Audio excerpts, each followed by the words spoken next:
امریکہ اور ایران کے درمیان اگر یدھ ہوتا ہے، اگر جنگ ہوتا ہے تو اس سے کس کا زیادہ نقصان ہوگا، کسے زیادہ فائدہ ہوگا؟ اس سرگرمی کے بیچ اور اس سوالوں کے بیچ ایک خبر یہ ہے کہ ایران کے خلاف ٹرمپ کے سامنے 3 راستے ہیں۔ وہ راستے کون سے ہیں اور یہ راستے کیا کسی فیصلے کی طرف لے جائیں گے؟ فیصلہ کس طرف جائے گا؟ یہ سوال اٹھ رہا ہے۔ واشنگٹن اور تہران کے درمیان کشیدگی میں اضافے کے ساتھ اور مشرق وسطیٰ میں امریکی فوج کی بڑی تعداد میں تعیناتی کے بعد جس سے ایران پر ممکنہ حملوں کی صلاحیت پیدا ہو گئی ہے، امریکی حکام نے انکشاف کیا ہے کہ صدر ٹرمپ کے سامنے کئی اہم آپشنز رکھے جا چکے ہیں جن پر وہ حتمی فیصلہ کریں گے۔ امریکی جنگی جہازوں اور طیاروں کی خطے میں بڑھتی ہوئی موجودگی کے تناظر میں انتظامیہ کے باخبر ذرائع کا کہنا ہے کہ اس بات پر غور کیا جا رہا ہے کہ کسی بھی ممکنہ کارروائی کا بنیادی ہدف ایران کا جوہری پروگرام ہو، بیلسٹک میزائلوں کا ذخیرہ نشانہ بنایا جائے، حکومتی نظام کو کمزور یا عدم استحکام کا شکار کیا جائے، یا پھر ان تینوں اہداف کا کوئی مجموعہ اختیار کیا جائے۔ یہ بات ہفتے کے روز شائع ہونے والی رپورٹ میں امریکی اخبار وال اسٹریٹ جرنل میں نقل کی گئی۔ تہران کو جھکنے پر مجبور کرنا، دیکھیں 3 راستے ہیں، 3 راستوں کی بات کہی گئی ہے کہ اگر جنگ ہوتی ہے تو اور یا پھر موجودہ جو صورتحال ہے اس میں 3 راستے اگر امریکہ کے پاس ہونے چاہیے تو وہ 3 راستے کون سے ہونے چاہیے؟ پہلا، تہران کو جھکنے پر مجبور کرنا۔ امریکی حکام نے وضاحت کی ہے کہ ٹرمپ نے اپنے معاونین سے ایسے تیز اور فیصلہ کن فوجی آپشنز طلب کیے ہیں جو امریکہ کو مشرق وسطیٰ میں ایک طویل جنگ میں الجھنے کے خطرے سے دوچار نہ کرے۔ ان کے مطابق مثالی آپشن وہ ہوگا جو ایرانی نظام کو اس قدر سخت دھچکا دے کہ اس کے پاس امریکی جوہری مطالبات ماننے اور اپوزیشن پر دباؤ ختم کرنے کے سوا کوئی راستہ نہ بچے۔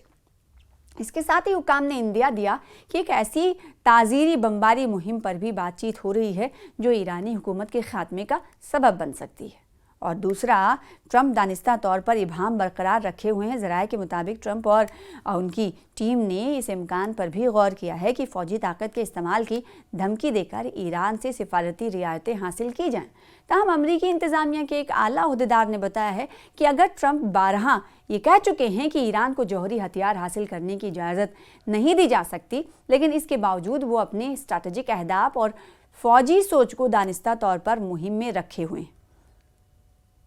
واشنگٹن اور تہران کے درمیان کشیدگی میں اضافے کے ساتھ مشرق وسطیٰ میں امریکی فوج کی بڑی تعداد میں تعیناتی کے بعد جس سے ایران پر ممکنہ حملوں کی صلاحیت پیدا ہو گئی ہے، امریکی حکام نے انکشاف کیا ہے کہ صدر ڈونلڈ ٹرمپ کے سامنے کئی اہم آپشنز رکھے ہیں۔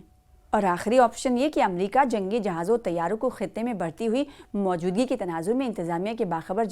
ذرائع کا کہنا ہے کہ اس بات پر غور کیا جا رہا ہے کہ کسی بھی ممکنہ کارروائی کا بنیادی ہدف ایران کا جوہری پروگرام ہو، بیلسٹک میزائلوں کا ذخیرہ نشانہ بنایا جائے، حکومتی نظام کو کمزور یا عدم استحکام کا شکار کیا جائے، یا پھر ان تینوں اہداف کا کوئی مجموعہ اختیار کیا جائے۔ اور تیسرا اہم راستہ یہ ہے ٹرمپ کے پاس کہ بڑی حکمت عملی ہونی چاہیے، بڑی حکمت عملی ہو، یعنی رڑنیتی ٹھوس ہو اور بڑی ہو۔ امریکی حکام کے مطابق گزشتہ چند ہفتوں کے دوران ٹرمپ کو ایران کے خلاف ممکنہ فوجی کارروائیوں کے حوالے سے متعدد بریفنگز دی گئی ہیں جنہیں وائٹ ہاؤس اور وزارت دفاع یعنی پینٹاگن میں بیک وقت تیار کیا گیا۔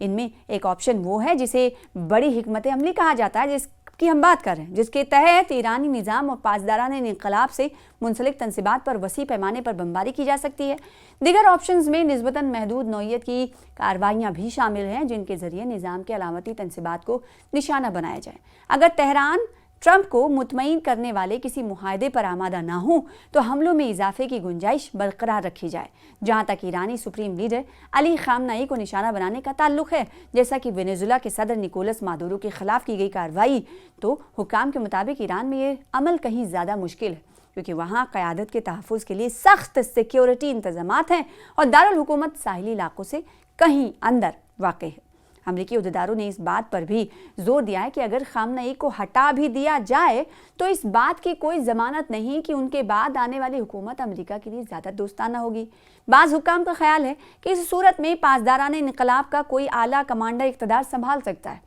جو نظام کے سخت گیر رویوں کو برقرار رکھے یا مزید شدت دے۔